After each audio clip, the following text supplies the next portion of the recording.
За сайн байна уу? Өглөөний мэнд. Сайхан амарсан уу? Сайхан амарсан. Сайхан амарсан. Намайг Мөнхбат гэдгийг. Америкт ирээд бараг 20 жил болж байна доо. 2003 онд ирсэн. Одоо ер нь ажил руугаа явах гал тий.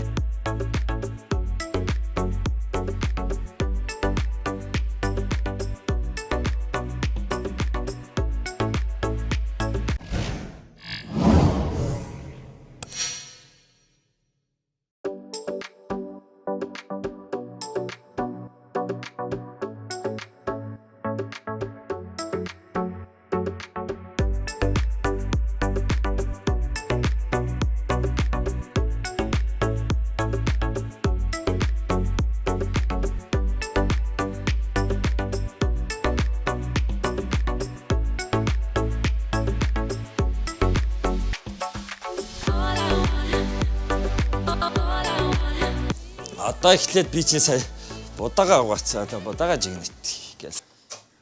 За суши идэг дээ. 12 3 жил суши хийж ин да. Тэгээ анх сушиний туслах сушимений туслах хийж эхлээл тэрнээс хойш нэг 2 3 жил болж байгаа да ингээл явж ин да. Сушиний бол хамгийн чухал юм бол ер нь бол будаа.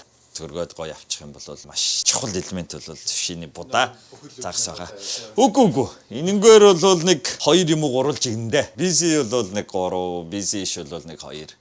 Америкт би 2003 онд ирсэн. Ганцаараа ирсэн. Тэр нь төлөвлөгөө бол тэгж удна гэж бодоагүй. Юм сураад мөнгө төгрөг хураагаа тэгээ буцъя гэж бодож исэн боловч тэгэл амьдрал ингээл цааш нь хөтөлж явсаар байгаа тэгэл одоо болтол ингээл байж гин хүмүүс асуудаг чи айл аймаг вэ аль сум бэ гэж би бол өөрийгөө идэхдээ бол би Улаанбаатар их гэж хэлэх дуртай. Яагаад гэвэл миний хүүхэд нас мас бүх дурсамж бүх юм яг Улаанбаатар хоттой холбоотой болохоор би бол хүмүүст хэлэхдээ Улаанбаатар хотын гэж хэлэх дуртай. Ер нь бол эхлээд бол ингэж бодсон аахгүй юу. Зөвөр ирээд юм бүхэн шин сонин өөр байсан учраас сураад хөгжөөд ингээд амьдраад явж явах хугацаанд би ерөөсөө тийм их ялгаа мэдрэг байхгүй юу. Энэ ямар өөр юм, энэ яхахлаар юм байдгийг би энэ дасан зохицохгүй юм байна. Энэ өлөө шал өөр юм байна. Энийг хүлээж авах аргагүй юм байж гэдэг юм уу. Тийм юм ерөөсөө бодогдохгүй жаад 20 жил болсны дараа одоо хүүхдүүдээ хараад өөрийгөө харахлаар учиргүй их амар их тийм зөрөө биш ч гэсэн ер нь л ингээл биднээс юм бодож байгаа сэтгэж байгаа байд энд өсөж өрөмдөж байгаа хүүхдүүдийн сэтгэж байгаа байл ер нь жоохон өөр би энийгээ бас зарим юм дээр ойлгохгүй те яагаад юм ба ингэхгүй шүү дээ ингэж болохгүй шүү дээ эн чинь ингүүл юм байхгүй юу гэхэд манай хүүхдүүд ч юм уу зарим нь бол ойлгохгүй тэгээ би өөрөө эргээ бодож байхгүй яагаад тийм юм бол гэдэг эсвэл бол ингээл Монголоос ирж байгаа найз нөхөд ч юм уу хамаатан садан ч юм уу ээж аав ирээд ярьж байгаа юм маань бас жоохон эргэлзээтэй ойлголцоо болцсон те. Үгүй ээ тийм биш штэ гэл ингээхээр ээжээ болохоор үгүй гэл тэгэнгүүт сүүлдээ бол за яг энэ үнэхээр тийм байдаг юм байна. Монголд нөхцөл байдал юм байдаг юм байна. Биднээсийн амьдарч байгаа нөхцөл байдал юм байдаг юм байна. Өөрчлөгдөх юм байна гэдэг ч юм уу те. Тэрнгээрээ бол жоохон өөрчлөлт бол мэдэрсэн ер нь бол тий. Одоо хоёлаа ч юм байна штэ те. Загсаа янз юм болно. Би одоо 2 охинтой. Нэг нь 16-тай, нэг нь одоо 11-тай. Тэгээд ер нь бол юу штэ? Сургуул одоо энэ сургах арга барил програм эдгээр нь бол үнэхээр жоохон өөр юм шиг санагддаг. Бага насны хүүхдүүд одоо яг үнэндээ юу сураад идгийг их л сонин штэ. Цүнх мөнх нь бараг хоосон шахуу. Хоосон шахуу ч гэдэг юм байхгүй. Ер нь хоосон цүнхөөрөө л яваад идэв шүү дээ. Би бол гайхдгийн. Биднүүсийн багын үүрч явдаг цүнх мөнгө чинь бол төвөө базар байны өмпод. Гэхдээ том охиныхоо жишээн дээр ажиглахад бол дунд сургуулаас эхлээд хичээл ном болвол жоохон шахаж ороод хүндэрдэг юм болоо гэж бодсон. Гэхдээ л нөгөө бодож байгаа үзэж байгаа хичээлийн програм юуг нь харахад бол бас тийм хүндрээд байх. Гэтэ мэдхгүй дэлхийд хамгийн сайн коллеж юунууд байна гэж юм тэгээд бодвол одоо мэдээ сургалтын програм л юу ах шиг байна. Тийм зөв мэдхгүй би бас сайн тайлбарлахгүй магадгүй ингээд бие даах чадвар нь энэ сайн хөгжүүлэлгүй зүгээр л ингээд хичээл ном заагаад ингэсээр байгаа нэг юм ингээд заагаа сургацсан. Тэгээ яг их сургууль одоо бие даад сурж өөрийгөө хөгжүүлэх яг тэр үе шатн дээр очиод хүмүүс байхгүй болчиход байгаа шиг. Эндхийнх болохоор яг тэр бүр их сургуульд оронгуудаа бие биентэйгээ айгүй өрсөлддөг тий хамгийн сайн мэрэгчлийг эзэмшээд их цалинтай ажил дээр очихыг боддог. Сайн сургууль төгсөөд их одоо мундаг цалинтай ч юм уу тийм ажил дээр очихыг боддог байхад би бол одоо их сургуульд орохдоо тэгж бодсон. За их сургуульд л орчвол болоо. Яаж иж нэг сургуульд орчъя гэл. Тэгэл хувийн ч юу ч нэг сургуульд орчдөг. Орчоод ямар нэгэн эцсийн зориг байхгүй. Одоо юу гэдгийг би яг юу гэдгийг Мойсийг төгсөөл би яг хуульч болоод одоо юу гэдгийг эсвэл ангаахыг төгсөөд би яг мис заслын юмч болоод би одоо юу гэдгийг сард тэдэнд өргөний цалин авах юм байна. Тэгэх юм бол би ийм одоо машин тэр гудалцаж аваа байшин сав аваад ингээ гой сайхан амьдрах миний амьдралын баталгаа болох юм байна гэж бодохгүй. Зүгээр их сургуульд сайхан найзуудтайгаа хичээлдээ суугаад заас хичээл номыг бичээл нэг шалгалтыг өгөөл ямар нэгэн яг тийм төлөвлөсөн яг хүрээ гэсэн тийм юм байхгүй байдгийн юм шиг байна. Зарим нэг ганц нэг хүүхдүүд ингээд хичээл номоо сураад ингээд явж хахад ерөнхийдөө маас нь ихэнхдээ яг төгсөөд яг хаана очих юу хийх мэддэхгүй учраас тэгэл хүнийг тийм дундуур байгаад идэх юм болоо гэж зүгээр л би сүүлд бодохдоо тэгж боддгийн тэгвэл за энэ бол тийм загсал хэвдээд хамаачи гэд тий загсаага тэгээд ингээл өглөө ирээд шимэн хүмүүс чинь будаага бэлдэн загснуудаа бэлдэж тавина. Анх бол юун загас эвдэх загсыг чинь амандаач ийм дайлангой түүхий загс махсыг бол яаж тий эднэ гэж тий майнусын тэр юунд ерөөсөө толгой тархинд бол буухааргүй байсан. Тэгээ одоо бол бас идээ сурцсан. За одоо ер нь хамгийн дуртай монгол хоол бол бууз лайн дөө. Бас монгол хоолоо хийж идэх дуртай. Монгол хүмүүс юм чи манай хүүхдүүд ч гэсэн монгол хоолнд бол дуртай. Бид нар ч ингээд загсаа компаниудаас авч байгаа шүү дээ.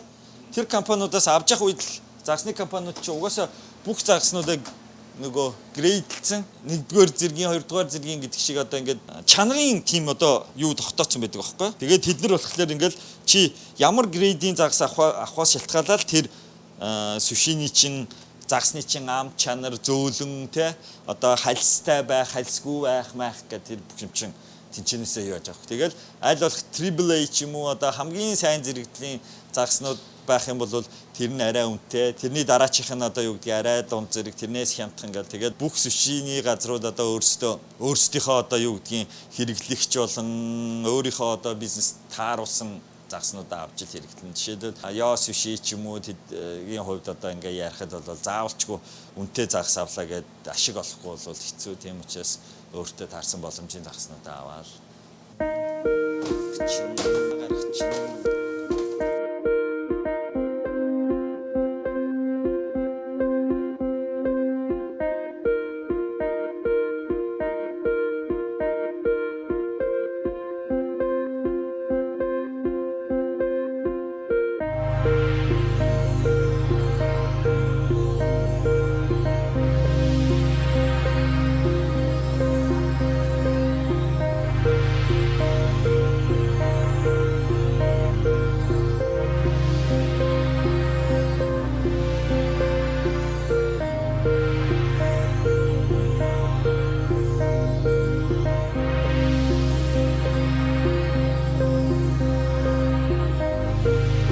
онд нэг ресторан нээсэн. Тэгээ Албани гэдэг хотод нэг ресторан нээгээд тэрийгээ сая ажиллуулж байгаа. Маад суши идэг байсан залуу үргэлжлүүлж тэнд ажиллахаар болоод би бол ийшээгээ нүүж ирсэн байдгийн. Энд чинь хуучин юм Вьетнам хоолны газар ирсэн байхгүй. Тэгээ засаж янзлаад сушины юу руу шилжүүлээд ажиллуулж энэ да. Миний нөгөө ихний ресторан ч юм бол Сумо гэдэг нэртэй байхгүй. Тэгэл нөгөө Япон ресторан нээгээл тэгсэн тэгэл нээгээл нэр бодож олох хэрэгтэй болж байгаа байхгүй. Япон гэл тэгэхээр хамгийн эхлээл нөгөө Монгол бүхчүүд очиж барилдаад ингээд юу байсан бөхлөөр сумо гэдэг юм л ерөөсөө толгоор орж ирж байгаа юм. Сумо гэсэн юм л. Тэрнээс өөр юу ч орж ирэхгүй байх. Тэгэл за яшиг зүгээр сумо гэж нэрлэж байна. Би чам чираши гэж үзүүлэх үү?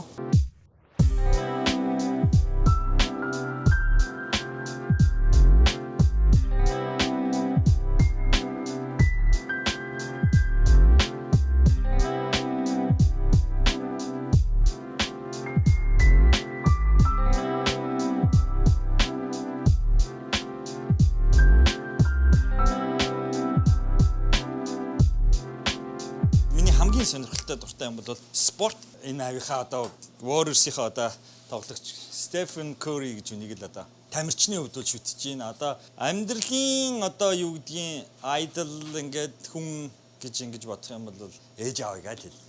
Хамгийн гол гэж л хэлж байгаа юм шүү. Тэрнээс биш яг жишээлбэл ингээд одоо миний хаан найз нөхөд одоо ингээд зөндөө хүмүүс байгаа тийм мэдээж бүх хүний туслан дэмжлэгээр л энэ хүртэл явж байгаа. Хүн бүхэн л янз бүрээр хэлэх байх. Хүний ачийг хариулна гэдэг чинь заавалчгүй өргөж гар дээрээ өргөж аваад явах биш. Ер нь бол өөрийнхөө амьдралаараа өөрийгөө яаж авч явж байгаагаараа тэр хүний хүмүүсийнхээ ээж авахаа ачийг хариулах байх гэж бод. Яагаад би энийг хэлж ийнэ гэхлээр би ээж аваасаа ингээд хоолоод намайг энд байх хугацаанд манай аав өнгөрсөн байхгүй. Тэгээ би бол очиж уулзаж чадаагүй. Гэхдээ манай аав энд ирж ийсэн. Тэгээд ингээ өнгөрсөн ч гэсэн би тэгж одоо юу гэдгийг яг тэр өнгөрөх үед нь ингээ цуг байж чадаагүй ч гэсэн би өнөөдөр энэ явж байгаа өөрийнхөө энэ амжилтаараа би тэр хүмүүсээ ачийг хариулж байна гэж бодож явдгийн. Тэгээ өөрийгөө л тийм зоригжуулж байгаа юм. Үний нутагт ер нь хүн чинь өөрийгөө л зоригжуулахгүй бол хинч чамааг юу гэдгийг зоригжуулаад тушээд бүр ингээ аваа явахгүй шүү дээ. Одоо яг бай BC болохоос гадна одоо тэгээд динер эхлэнэ. Тэгээд динер жоохон бэлтгэлтэй байхгүй бол ер нь бол жоохон хэцүү. Тийм учраас ямар ч ихний удаад нэг хідэн Калифорни рол ороогоо тавьчихдаг юм уу гээл. Хүмүүст одоо бас зөвлөгөө маягаар ч юм уу ер нь юу яхад ингээ одоо ингээд жишээлбэл ресторан ч юм уу бизнес эрхлэх боломжтой ямар нэгэн жижигхэн ийм сингл билдинг байшин юун дээр ингээд интернет онлайн дээр байж байгаа шүү дээ. Тэнгүү тэрийг бид нэр судалж агаад өөрийн гэсэн тийм байшинтай л болмоор байна. Тэгэх юм бол одоо сар бүхэн ирэнт төлж ийн гэж хүнд мөнгө өгж явахын оронд өөрийнхөө үйл хөдлөх хөрөнгөд анх бизнес хийхийнхаа өмнө би юу гэж бодож исэн бэ гэдэг. Тэгэхээр ерөнхийдөө хүн дээр ажиллаж үзэнгүүтээ за би ингээ бизнес хийж болох юм байна гэж бодож олсон. Яасан шиг одоо ингээд олон жил ингээ хүний байшин түрээслээд бизнес хийгээд эхлэхлээр бас бодож энэ чинь би чинь ингэж түрээсэнд ингэж мөнгө ингэж энэ хүнд өгж яхаар өөрийн гэсэн ийм байшин завтай болчих юм бол тэрэндээ одоо ядаж түрээсийнхаа мөнгийг тэр төлбөрөндөө оруулах бас хамаагүй ашигтай байх магадaltaй. Тэгээд ер нь бол миний бодлоор бол дараачихаа Монгол хүмүүст ингээд бас гэрвээ боломж нь байдаг бол ийм байшин аваад тэгээд тэрэндээ өөрийнхөө хүссэн бизнесээ хийж эхлүүл нэгдүгээрт бизнесээ чинь хоёрдугаарт үйл хөдлөх хөрөнгөтэй болох цаашдаа бас Америкт өсөд дэвжих ашигтай болов уу гэж одоогийн би сүүлийн үеийн найз нөхөд ганц нэг таньдаг хүмүүстэй миний хэлдэг юм бол ерөнхийдөө бас нэг тиймэрхүү маягаар за чи юу яаш шүү хэрэгцээ боломж байдаг бол ингүүл дээр шүү. Гэтэ тэргүй жишээлбэл энэ рестораныг би сарын 5,000 цасаар рентэлж байгаа байхгүй. Тэгэхээр би сар бүхэн 5,000 цаасаа лендлордод өгж явахаар хэрвээ энэ байшинг авчих юм бол сар бүхэн 5,000 долларын пейментийг байшинда билдинг рүүгээ хийвэл бизнес хийх боломжтой, дээрэс нь үлдэх хөрөнгөтэй болох боломжтой. Гэтэ яг зөвхөн тэр тухайн хүний нөгөө боломжоос л энэ бүхэн шалтгаална л та. Гэхдээ ер нь бол хэрвээ ингэх юм бол хамаагүй их үр дүнтэй шүү гэдэг л санааг хэлэх гээд байна.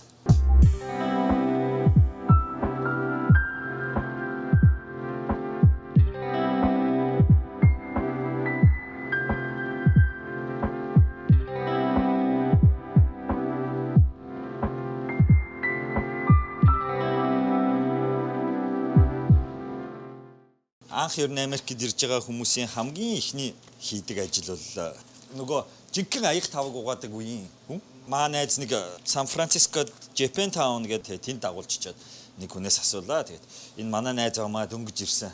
Нэг ажилд авчаач гэдгийгсэн чинь за маргааш өрөө дээр маргааш нь очиод тэгээ очиод яах вэ гэдгийгсэн. Тэгэл аяг тавг угааж эхлээл сүүлдээ Монгол хүний харин бас нэг давуу чанар байна. Юмыг бол хурдан сурдаг. Тэгээд аяг тавгаа угааж агаад тэгээ нөгөө хүн багтай өдрүүдээ болохоор кичэндээ 2 хүн байх хэвээр. Тэгээ 2 хүн байх хэвээр учраас нэг өдөр нэг нь амраа явчихлаар би заавалчгүй нөгөө хүмүүс туслах хэрэгтэй болж байгаа байхгүй. Тэгэхээр чинь тэгэл бүгдийг сурж эхэлж байгаа байхгүй. Тэгээд одоо яадгийн ногоо хисчээл, харилгаал, мах зах шараал, темпра гэдэг нөгөө тосонд одоо ингээд юм шаарддаг мардаг тэр мөрийг сураал. Кичэнд бол одоо хийх ёстой юмыг бол сурж авангуудаа дараачийн ажил бол тогооч олж эхэлсэн. За тэгээд тогооч болоод эхэлж байхдаа хизээч би өөрийгөө сүшимэн болно гэж бодож байгаагүй. Энэ амар ажил байдаг юм байна. Энэ бид нар ч нөгөө Монголд ийм загас жарахаа ийм барьж үзег хүмүүс ч ингээл загас янзлаад тэрийг хисчээл ингээл юу яагаал тэгэл тэр рол моролыг ороогоол загас махсыг хисчиж байгаа байдал мэдлээ хаал. За би бол энийг бол өстэй хийж чадахгүй юм байна. Ресторанд ажилладаг байсан, зөөгч идэг байсан Индонез залуу байсан. Тэгээд тэр Индонез залуу болохоор намайг тэгдэг байхгүй. Мөги чи сүши хийх үү? Сүши хийх нь мэдээж угаасаа ядчил цалин үзсэн арай дээр. Тэгээд арай цэвэрхэн ажиллал те. Тэгсэн ч гэсэн би бас эргэлзээд би чадахгүй болцсон. Тэгээд хамгийн анхны оролддог үйл ажиллагаа нь бол оролддог юм нь Калифорни рол гэж нэг ролыг хийх. Тийм. Тэрийг л одоо хийж сурах бол хамгийн чухал. Зөндөө олон ролны нөгөө бейс болж суур болж ашиглагддаг болохоор тэрийг айгүй хийл. Тэгэл өөрх юм нь үндсэндээ сушимен болох юунда замдаа орсон доо. Сушимен болоод байж итэл манай эзэн болохоор нөгөө 2 3 тийм ресторантай хүмүүс юм баггүй юу? Намайг нэг ресторан дээр орхидог баггүй. За чи ерөөсөө юу яа? Захиалга өгөх хэрэгтэй байна. Тэгээд дээрэс нь одоо ингээд customer-руудтай ямар нэгэн комплейн, ямар нэгэн асуудал гарах юм бол уулзаж учирч би одоо энэ ресторан дээр ингээд байнга ирч чадахгүй 7 хоногт нэг ирнэ гэдэг яваад өгдөг байхгүй. Тэгэл би одоо нөгөө загас магсаа захиална бүх юм захиална. Тийм. Би ч ингээд ерөөсөө өөрөө ингээд амьдрал намайг өөрөө аяндаа ингээд хөгжүүлээд ингээд бизнес хийх юм санаа руу ингээд намайг хөтлөөд байгаа байхгүй. Ийм ресторантай олчвол би баг өөрөө ажиллуулчих юм шүү гэж ингээд. Тэгээ би яах вэ? Бас нэг ресторан нэй гэж одоо ресторан хайдаг байхгүй юу? Тэгээ нөгөө би сушимен болох гэж бас нэлээд удсан шүү дээ.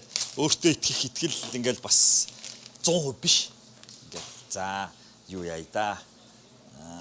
Чадах уу, чадахгүй болоо гэд одоо ингээд итгэл маань муу байсан учраас би бас яг тэр шиг ресторан нээх процесс явц маань бас удсан.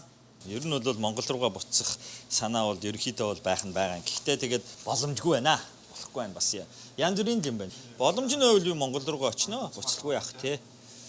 Боломж нь байвал буцна гэж байгаа. Энэ ихтэй их сонин асуудал шүү манайхаа. Яагаад одоо боломж нь байвал буцна гэж өнөөдөр ч гэсэн би бол буцахад бэлэн байна. Гэтэл эхлээд хүмүүс ингэж байгаа байхгүй. Америкт энэ Америкч биш юу гадаад амьдарч байгаа хүмүүс тохиолддог зүйл байх гэж бодоод байхгүй. Эхлээд ингэж ямар нэгэн байдлаар амьдрал ахуйгаа дээшлүүлэгээ гадаадд түрээд ирнэ. За нэг байр савны мөнгөтэй болъё, нэг жоохон хадгаламжтай болъё гэдэг ингээ бодно шүү дээ. Тэгээ тэрнийхээ төлөө ингээ хүн яваад байгаа байхгүй. Ингээ яваад байна. Тэгсээр байгаа нэг тэрлүүгөө нэг ингээд баг сагч гэсэн төхөөд ирнэ. Хүний л амьдрал юм чи одоо гэр бүлтэй болно, өр хүүхэдтэй болно тий. Тэнгүү чин за хүүхэд баг байна. За одоо ингээл хүүхэд баг байна. За ингээл хүүхдээ өсгий ингээл бас нэг бид нэг юу гэдгийг 7 8 нас хүртэл ингээ гайгүй болтол өсгий гэл ингээл явж штэ. Тэгтэл дараачийн хүүхэд гараад ирнэ. Тэгэл ингээл явж гин. Хүний л хүсэл мөрөөдөл юм чин. Хүнийг байшингийн мөнгөтэй болъё гэж бодоод машины мөнгөтэй болъё гэсэн бол машины мөнгөтэй болоо, байрны мөнгөтэй болоо, байрны мөнгөтэй болоо. Гэтэл чин үгүй ингээ дахиад бизнес хийгээд бас нэг ингээд арай ахиу гайгүй мөнгө төгрөг олъё гэдэг ингээ бодол төрөндөө. Тэгээ нэг бизнес рүү орно. Бизнес рүү орохлоор чин бизнес чин дахиад юу гэдгийг зүгээр өнөөдөр нэнгүүтэл зүгээр бүүн хүмүүс орж ирэл ингээл мөнгө төгрөг ихгүй цаг хугацаа дахиад нэг 2 3 жил ингээл 4 5 жил явна. За тэгээд би үл тэгээ өөрөө тийм шуналтай юм биш гэж өөрийгөө боддог байхгүй. Тэгээ би бодож байгаа. За одоо ер нь бол яах те чи нэг амьдрах байртай болчлоо, унах машинтай болчлоо. Цаана бас нэг хідэн төгрөг хураачлаа. За одоо болчихж байгаа юм биш үү? За одоо буцъя да гэд тэнгүүд дараагийн проблем байна. Хүүхэд гэдэг. Нөгөө хүүхдүүд чи одоо юу гэдгийг 10 одоо сая би хэлсэн шүү дээ маань хүүхэд 16 урж ийн гэл хай скулээ төгсөөд их сургуульд орох шаардлагатай болно. Их сургуульд орох. За энийг нэг ядаж ингээд нэг сургуулийн төгсгч хийсэн. Тэгэл ингэсээр өтл ингээд хүний амьдралын ингээд нөгөө залуунаас хамаг юм чи ингээд яваад байгаа байхгүй. Үргэлжлээл ингээд явсаар байгаа хамгийн сүүлд би одоо ингээд хизээ дуусах юм гэдэггүй. Одоо хүүхэд ингээд эхнийхэн за ингээд яг сургуультаа орчихно гэж сургуулаа төгс. Тэгэл чи дараачихын дахиад сургуультаа их сургуульд орох тийм одоо коллеж их сургуулийг ороод ирнэ. Тэрийг төгсгөөд тэгээ Монголдо очино гэтэл одоо бас л их нас хугацаа ингээд цаг хугацаа. Одоо би өөрийгөө боддог бол өөрийгөө бодох юм бол надад бол одоо Монголдо очиад амьдрах нь сайхан л. Тэр нь л тий яах вэ тэгэл. Одоо тэгэл ер нь юу гэдгийг энэ тэнд юм чи ингээд өөрийн гэсэн арга барилтай, өөрийн гэсэн юутай олчихлоор чи ингээд хинээс ч гоохгүй ингээд амар. Одоо ингээд жишээлбэл энэ бизнесийг би хаач нээж чадна. Би одоо юу гэдгийг өөр мөж рүү нүгээд очлоо ч гэж бодъё. Өөр газар өөр хотод очлоо гэхэд би хинээс ч асуухгүй, энэс сургалахгүйгээр яг одоо энэ бүхнийг өөрөө хийж чадах болохоор энэ бол миний амьдрал. Би одоо бодоод би хөгшөртлөө одоо ингээд хөгшрөөл нэг өвгөн болчлоо гэж бодъё. Тэгэхэд миний одоо энэ хийх, энэ сурж байгаа, энэ хийсний арга барил миний толгой уурах тэрхэн байж л би хаач чад хизээч одоо би бол өөртөө тийм нөгөө жоохон тийм одоо юу гэх юм итгэл авцсан гэх юм уу одоо тий төрцөө одоо бишэдэл би үл гэж за энэ ресторан болохоо байлаа хаа гэдэг за эзэн лендлорд морн за тий боли гэж болжлоо гэж бодлоо тэгэхэд би гараад өөр дараачийн блок дээр юм очиод нэхэд хинээс ч би юу ч гоохгүй энийг яаж хийх үү одоо яах уу ийх үү гэдэг ингээд явдаг бол хэцүү шүү дээ. Тий орой ингээд 7:30 болж байна да ингээд одоо өглөө 2 охиноо сургуульд нь үргэж өгөөл жим рүүгээ явдсан шүү дээ. Жимэндээ очиж өөртөө л таарсан ганц нэг дугуй мугуун дээр гараад эсвэл нэг гүүгээл тэгээ нэг жоохон төмөр өргүүл өргөчин тэгээ нэг саунд ороод тэгээ тэрийг 7 хоногийнхоо би ер нь бол ажлын 5 өдөртөө л явахыг зордгийг. Ер нь явна гэд бодсон бол заавалчгүй явахыг хичээдэг. Тэгэхгүй ингээл нэг өдөр залхуураад за маргааш болъё гэж тэгвэл тэгээ юм баг 7 хоног явахгүй. Айгуул 7 хоног явахгүй бол сар явахгүй бол тэгэл жил явахгүй. Тийм л юм бол шүү дээ. Ингээд дуусч юм да. Оргилдоо ч гэсэн баярлалаа. Ингээд ер нь бол одоо би зөндөө юм бизнес хийдэг зөндөө монгол хүмүүс байгаа тийм. Тэгээд тэднэрээр ч гэсэн ирж үйлчлүүлээрэ гэж захий да. За баярлалаа баяртай.